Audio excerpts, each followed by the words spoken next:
Ngayon ako ituturo sa inyo na napakadali at napaka-epektibong pamamaraan upang sa ganon, mas higit ka na maka-attract ng swerte at maitaboy nyo kagad kung ano man ang mga kamalasan ninyong pinagdadaanan. Kung ikaw pa mga bossing ko ay ang daming pagsubok, lubog sa pagkakautang, away-away ang inyong pamilya, mailap ang swerte, kayo pa mga bossing ko ay lagi na lang kumbaga na i-involve sa mga samot-samot na intriga, or kaya po mga bossing ko, ikaw po ay lagi may karamdaman, or isa sa miyembro ng pamilya ay lagi may karamdaman, maglagay ka ng ganito sa harapan ng inyong tahanan. Kumuha po kayo mga bossing ko ng walis tingting na bago. Kung gagawa kayo yung bago ng walis tingting, huwag mo nang gamitin yung luma ninyong walis tingting. Kapag naman ang walis tingting po ninyo ay luman-luma na, itapon nyo na po yun at bumili ka na sa palengke, sa lugar po ninyo mga bossing ko, ng bagong walis tingting. Kasi malas na po yung marami pong walis tingting kayo pero luman-luma na, yung pudpud na mga bossing ko, itapon nyo na po yan. Dahil marami na siya mga nahigop na negative energy.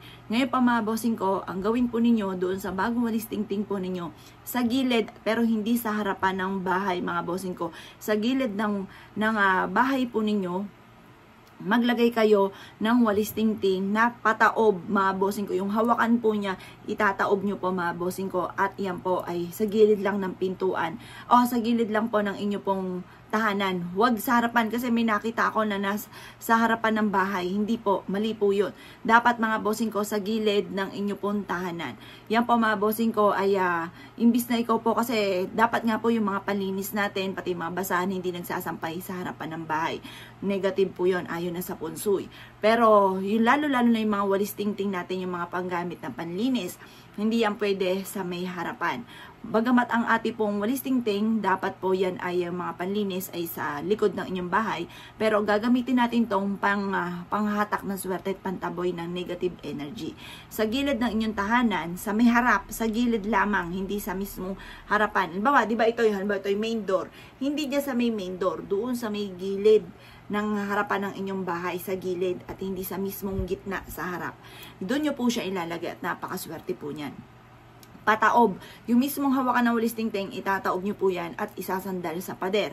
Yan po mga bossing ko, isa sa mga subok na napakaswerte. Basta yung bagong walis tingting ang gagamitin ninyo.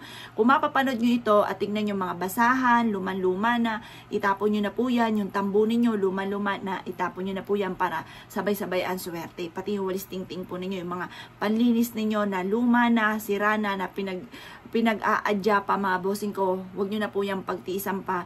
Itapon nyo na po yan, at yan po mga bossing ko, marami na mga nahigop na negative energy. Doon na kayo sa bago. Ang gamitin nyo yung bago mga bossing.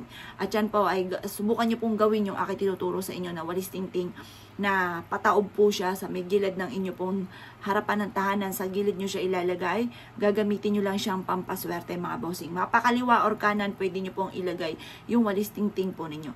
At kayo mismo yung maa-amaze dahil yan po mga bossing ko, kung mailap sa inyo ang swerte, ang dami mga pagsubok na pinagdadaanan, iaadya ka naman ito kung saan lagi ikaw ay suswertein. Subukan nyo po yan. At isa po yan sa maa-amaze ka sa dami-dami ng mga blessing na darating sa buhay ninyo. Kaya ako'y kinaniwala at nais po itong gawin, asya mga boss. Good luck po sa inyo po lahat.